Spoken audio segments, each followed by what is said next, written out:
Emotions are a very normal part of life. We all have them, and they often have a purpose.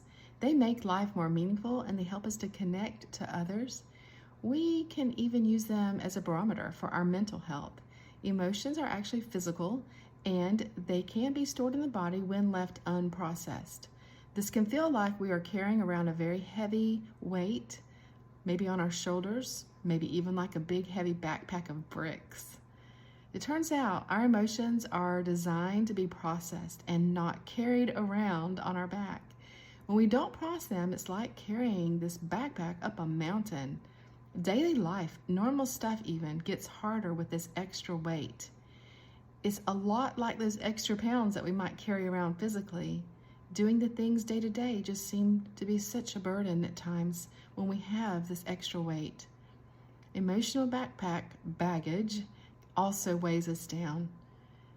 It would be so much easier to just lay it down, but we can't sometimes because our body recognizes and hangs on tightly to our story. Even the hard parts. It sometimes hangs on tighter to the harder parts of our story. But the emotion that accompanies something that we believe to be true, it actually gathers energy and becomes a part of who we are until we intentionally decide to reframe that story. We can do that by simply agreeing with God and how He sees us.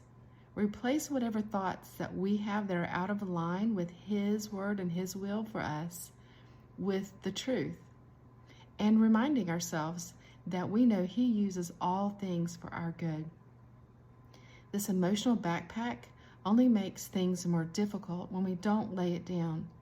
We get to choose to allow it to transform us and make us stronger, make us emotionally resilient, to live the life we are designed to live. I've always been completely amazed with the mind-body connection and how God creates us. He designed us with the capacity to actually process all the emotions, and He demonstrated that too in Scripture. He addresses many emotions in Scripture: love, joy, peace, gratefulness, even anger, and so many more. He tells us that when we're angry, not to sin. So He's not telling us not to be angry. He's telling us not to sin when we are.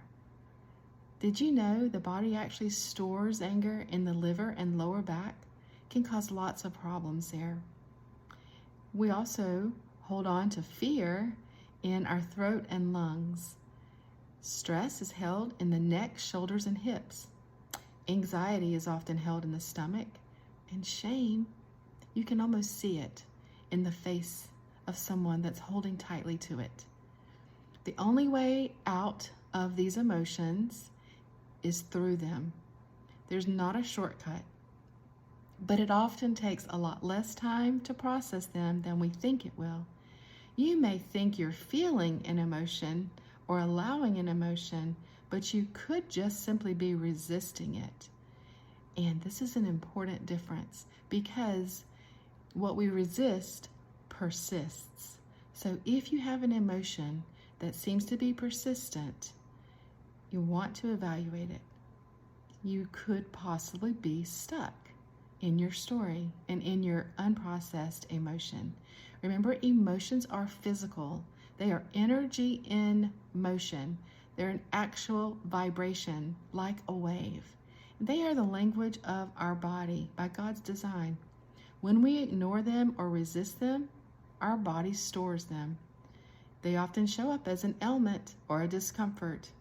Emotions are physical, so often people suffer physically when they resist them. It's important to recognize our emotions and notice how we feel with them.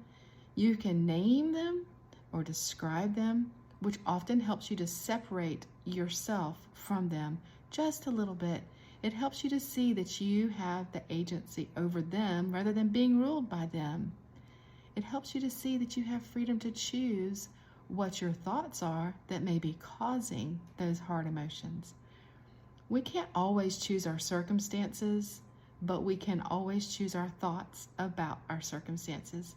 And that is what creates our emotions.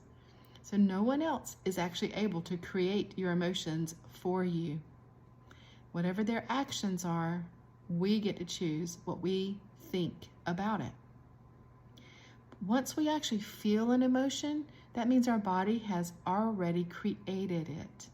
Our body is really good at sensing our emotions, and it immediately makes a little cocktail for us. It's like our body reads our emotions, recognizes it, and makes this little special cocktail just for us. No one else is going to share it with us. For example, if we are walking in unforgiveness, our body feels that and actually makes a little cocktail for us. We're the ones that feel it. We drink that cocktail of unforgiveness. The person who offended us doesn't even take a sip of it. They're not even affected by that cocktail.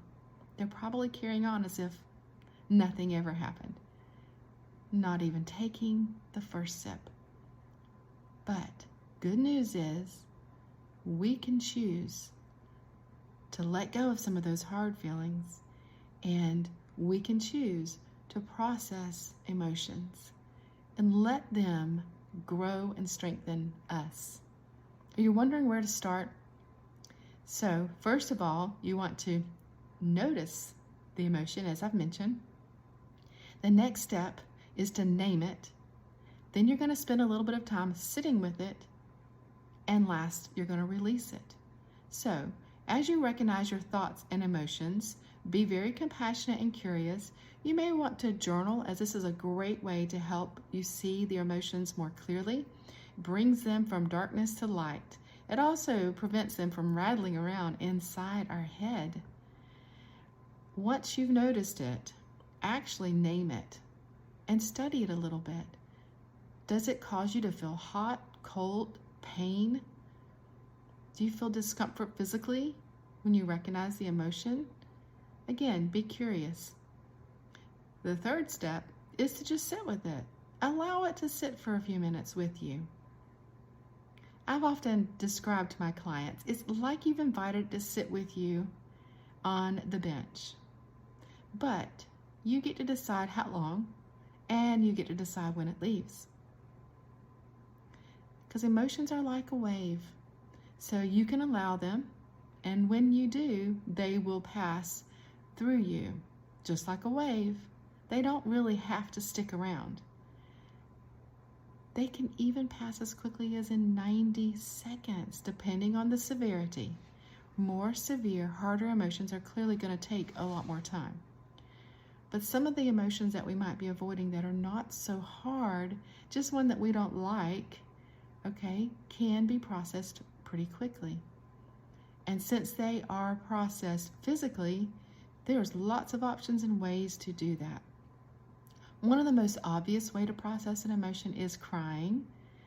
And crying, never be ashamed of. It is cleansing, and it is, again, the way God designed our body. Walking is another great avenue for physically processing emotions.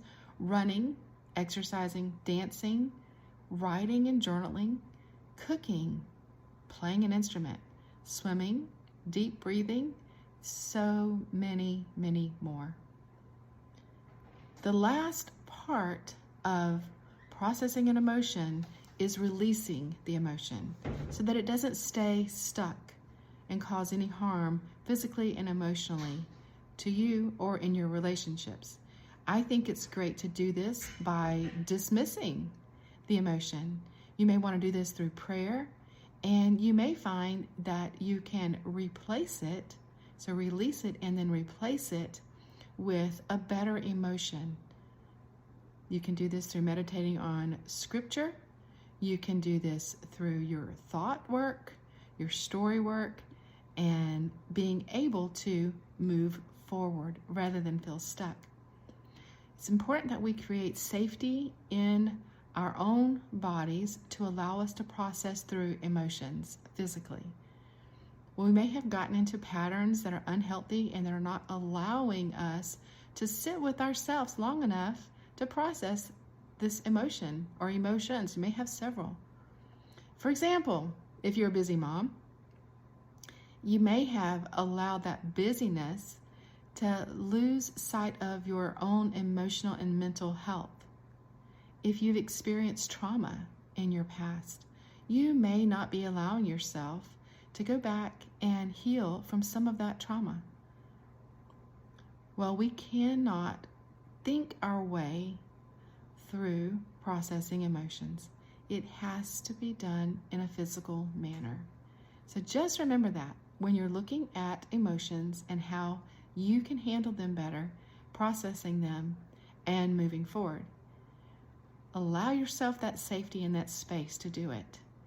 Be willing to sit for a little bit and even repeat it if necessary. I encourage my clients to be creative and to see what works best for them.